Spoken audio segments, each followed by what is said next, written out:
दोस्तों स्टूडेंट्स के यंगस्टर्स की एकाग्रता, मेमोरी पावर और शारीरिक संतुलन को बढ़ाने के लिए सबसे पहला अभ्यास हम करेंगे पद्मासना।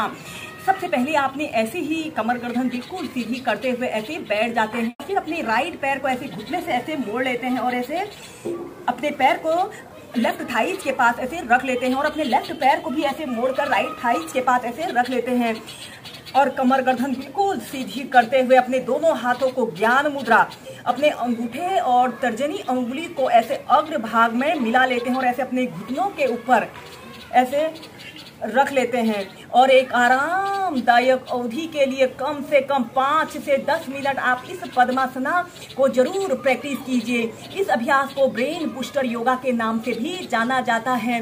दोस्तों बहुत से बच्चे या स्टूडेंट्स ऐसे होते हैं जो कहते हैं कि हम जो कुछ भी पढ़ते हैं वह हमें याद नहीं रहता है। इस अभ्यास को करने से बच्चों को अपना पढ़ा लिखा याद रहता है और यह अभ्यास मेमोरी पावर को बढ़ाने के साथ साथ एकाग्रता को भी बढ़ाता है। ऐसे ही अपनी दोनों आंखों को सहजता से बंद करते हुए अपना समस्त ध्यान अपने श्वासों के आवागमन पर रखते हुए इस अभ्यास को कीजिए। इस अभ्यास को आप सुबह के समय और रात के समय यानी शाम के समय करें। दोस्तों इस अभ्यास में आप प्राणायाम, ध्यान और पूजा पाठ जैसे अनेक दिव्य कर्मों को भी कर सकते हैं। बाद हम करेंगे योग मुद्रासना। ऐसे ही बैठ जाना है और अपने दोनों हाथों को अपने पीठ के पीछे से ऐसे इंटरलॉक कर लेते हैं। लंबी गहरी श्वास अंदर भरते हैं और श्वास छोड़ते हुए आपने धीरे धीरे ऐसे आगे को झुक जाते हैं। अपनी ठोड़ी को या फिर अपने माथे को ऐसे जमीन पर स्पर्श करा लेते हैं और अपने दोनों हाथों को पीठ के पीछे से ऐसे ऊपर को उठा लें और कम से कम 30 सेकंड तक ऐसे ही रुकते हैं। इस अभ्यास को करते समय हमारे शरीर में ब्लड सर्कुलेशन हमारे सिर की तरफ हो रहा है।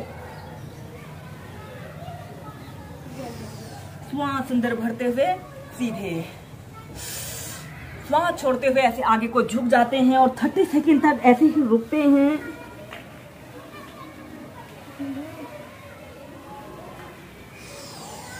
श्वास अंदर भरते हुए सीधे। ऐसे ही इसे आप 2 से 3 बार कीजिए। दोस्तों इसके बाद हम इसी में नेक्स्ट अभ्यास करेंगे वीरासना, जिसे पर्वत आसन भी कहा जाता है। यह शारीरिक संतुलन को बढ़ाने का एक कठिन अभ्यास है, लेकिन अगर आप इसे नियमित प्रैक्टिस करते हैं तो इस पर आसानी से बैलेंस बना सकते हैं। यह अभ्यास को करने से हमारे पैर काफी मजबूत बनते हैं। ऐसे ही आपने पद्मासना की पोजीशन पर ऐसे बैठ जाना है और फिर इसके बाद अपने शरीर का समस्त भार अपने घुटनों पर रखते हुए आपने बैलेंस बनाने की कोशिश करते हैं। ऐसे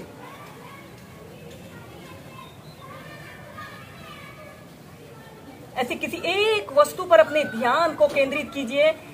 स्टार्टिंग में ऐसे ही बैलेंस बनाएं, फिर ऐसे अपने दोनों हाथों को प्रणाम मुद्रा में ऐसे अपने दोनों हाथों को ऐसे प्रणाम मुद्रा बना लेते हैं और सीधे देखते हैं। दोस्तों यह शारीरिक संतुलन को बढ़ाने का एक कठिन अभ्यास है, लेकिन अगर आप इसे नियमित प्रैक्टिस करते हैं तो इस पर आसानी से बैलेंस बना सकते हैं। स्टार्टिंग में आप ऐसे एक हाथ को जमीन पर रखकर और एक हाथ को ऐसे रखकर इस अभ्यास को ऐसे प्रैक्टिस करें और फिर ऐसे प्रणाम मुद्रा बना लें। और फिर जब आप ऐसे ही प्रणाम मुद्रा बना लेते हो तो ऐसे अपने दोनों हाथों को ऐसे अपने बाजुओं को ऐसे कान के पास सटाते हुए ऐसे अपने ऊपरी शरीर को ऊपर की तरफ स्ट्रेच कीजिए। अपने ऊपरी शरीर को ऐसे ऊपर की तरफ खींचिए, जितना खींच सकते हैं। वीरासना, जिसे पर्वत आसन भी कहते हैं, इस अभ्यास को करने से हमारी एकाग्रता बढ़ती है, चित्त की चंचलता दूर होती है, मन एकाग्र होता है। दोस्तों बच्चों में, स्टूडेंट्स में इतनी फ्लेक्सिबिलिटी और स्ट्रेंथ होनी चाहिए कि वह इस अभ्यास को प्रैक्टिस कर सकें। ऐसे अपने दोनों हाथों को प्रणाम मुद्रा बनाकर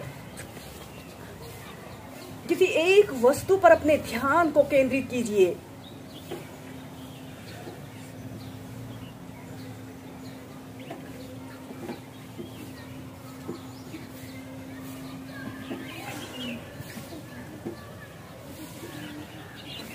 और फिर ऐसे धीरे धीरे ऐसे सेंटर में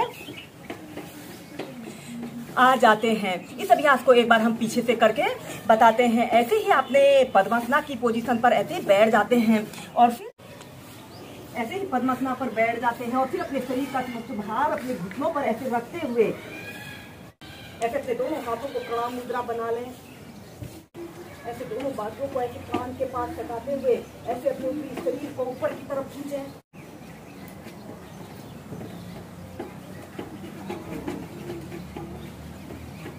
30 सेकंड से लेकर 2 मिनट तक ऐसे ही होल्ड करके कीजिए। ऐसे अपने दोनों हाथों को प्रणाम मुद्रा बनाकर